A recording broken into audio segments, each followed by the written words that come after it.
I have to say this. We are extremely pleased that you are here.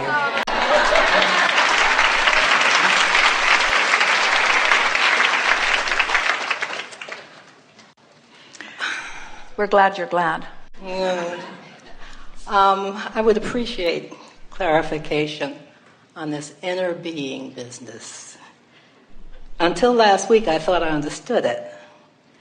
And then I was watching a 2005 DVD of you trying to help a young man come into alignment about going to a family reunion. You assumed the role of his inner being to suggest how it would view the reunion.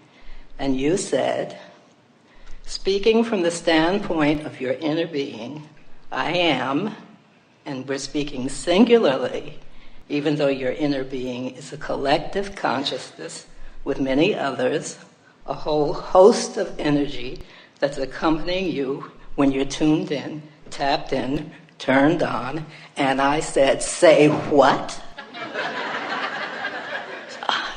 Inner being is singular, and I've always just assumed that the inner being I'm trying to get in touch with, to at least have a nodding acquaintance with, was a singular entity. And now I find out I'm dealing with a committee? A committee so aligned by law of attraction that your perception of them is as if they are singular. Say that again. You have to pay attention here. I am. A committee, good word, so aligned, unified, because of law of attraction, that from your physical standpoint you perceive them as singular. It's the same problem you have with that which you call God, as if there is one entity or consciousness that could be all that you want that to be. Think in terms of this stream of consciousness. And it's tricky because when you see yourselves in your physical bodies, you see yourselves in individual clumps sitting on individual chairs, and so you want everything that you perceive to be digested through that same format. And we want you to understand that you are a stream of consciousness that is expressing itself in this physical body. In the beginning, when Esther heard us, at first she assumed that we were singular. That's why our beginning words to her, she translated as, I am Abraham. Over time, she began to feel the breadth and depth of that which we are had to do with the breadth and depth of the question that was being asked. So she could feel that sometimes there was just stronger energy, more attention, so to speak. So for a while then, she just thought we were some dead guy who was smart. And over time, she began to understand that we are infinite intelligence, which means we are as broad or as deep or as wise or as specific or as general as her, in that case, or Jerry's ability to call us forward. We appreciated your words to us that you are extremely pleased that we are here. And we wanted to play with you a little bit and say, wait a minute, you have come forth. You see, your source energy, and then you project yourself into what is leading edge time-space reality. Then you have experience which projects leading edge intention. Then we ride that rocket, then we become the leading edge equivalent of what you're asking for, because that is the way the universe expands, and we are expanding beings. In other words, we are so in this together, and we are playing these different roles. We stand as the steady knowing of well-being, while you are pioneers exploring for expansion. So once you've done your exploration and you've caused the expansion, then we shore up that expansion by holding the vision of that which you caught a glimpse of, and then we hold it because in the non-physical there is less contrast. We are able to then become the equivalent of what your life, your brilliant, important life has asked for. We must all continue to become. There is no pulling back. The universe is an expanding universe, you see. In other words, have you ever had an experience where you have been in an environment, in a space, or even in an idea, or in a job where it was just same? You get so itchy for expansion. Life just insists on a new idea. And once a new idea is hatched, then life insists on the new experience that matches the new idea. All things are this way, you see. I am having a ball, and I haven't heard anybody on any of the recordings that I've heard, which hasn't been for very long, talk about humor. And I would like to chew with you about laughter, and how laughter is, in my perspective, seems very similar to crying. And is that a shift? I heard you explain crying. I thought it was excellent. Why we cry when we're sad or when we're with joy. It's a jump up the scale where we release resistance. Well, they are exactly the same in this sense. Now, let's talk about the emotional scale. Love and appreciation and joy, frustration and overwhelmment, anger, fear, depression. Right. And up here in the good feeling emotions is your perception of freedom. Down here in the rotten feeling emotions is your perception of lack of freedom. Now, it's only a perception because you're always free. But when you feel not free, that's when the worst feeling emotions are present within you. So the way that crying and laughing are similar is that in both cases, it is a releasing of resistance and a moving downstream. So sometimes crying is being in a desperate place, and just crying releases some resistance and moves you in the direction of downstream. Laughing almost always moves you in other words, when you're really feeling humor, it's always a downstream from where you are. Because you're changing your perspective. And so it's kind of the same process, correct? Because you can cry to the point where you laugh, and you can laugh to the point where you cry. They're almost the same, it's a similar physiological... Well, let's just start with the idea that in either case, it's a releasing of resistance. So now let's talk about humor. So let's talk about someone trying to cheer you up, and you're not having any of it. And they think they're really, really funny, but they're not funny to you. I've been on the other side of that, so... But. Well, that's really why we're telling you this.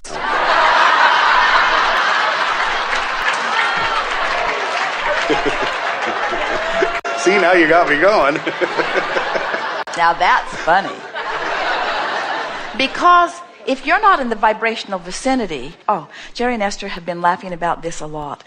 They have had, and many of you have too, the experience of recognizing that there's this cosmic humor, and we think this is what you're reaching for. You have it. But beyond words that Esther's translating, what we're wanting you to realize is, think about this. So the source within you knows who you are, who you really are, and where you are in relationship to who you really are, and is setting up circumstances and events to accommodate you in becoming that which you've asked for. Mm-hmm. So it's like we've seen the end to all of the movies. Now imagine being in a position where you not only know who you are in your physical form and what you want, but knows everybody else in relationship to it, and understands law of attraction, and understands that when you get yourself in a particular wavelength, the inevitable unfolding that's going to take place. And much of the humor that you feel, when you really feel it exploding within you, is because, and you said it earlier, you were right on it, in a sort of sudden one fell swoop, you managed to move bang into alignment with that broader view, and you got the cosmic joke, the so absurdity. to speak. You got the absurdity. You were able to suddenly begin to see it from that broader viewpoint, which made all of that other stuff that was going on, as you said, wisely and accurately and cleverly, irrelevant. Did I say that? So why did the chicken cross the road? Now let's talk about humor. No, seriously. Wouldn't you? Well, we'll tell you in a minute, or we suspect you'll tell us. But before we go there, let's consider this, and then let's see where we actually go together. All right. So the primary basis or tenet, the most important part of humor is the surprise factor. So if you're moving around here and your source is moving around here, and then something happens that gives you the piece that you need to suddenly move here, there is that sort of element of surprise. We think that that's why so many of you like the drama of strong contrast. In other words, think about it. You could know what you don't want a little and know what you do want a little, and then since what you don't want is not a very big deal, it's easy for you to turn to what you do want, and so you achieve vibrational alignment with it and you get it, and then you know what you don't want, you know what you do want. Since there's not really a big difference in between, it's easy for you to think about what you do want and you get it. There's not much variation between the vibrations, so it's pretty easy for you to think about what you do want. So under those conditions, it wouldn't be a very big roller coaster ride. It wouldn't be a very dramatic life. It would just be steady, comfortable process.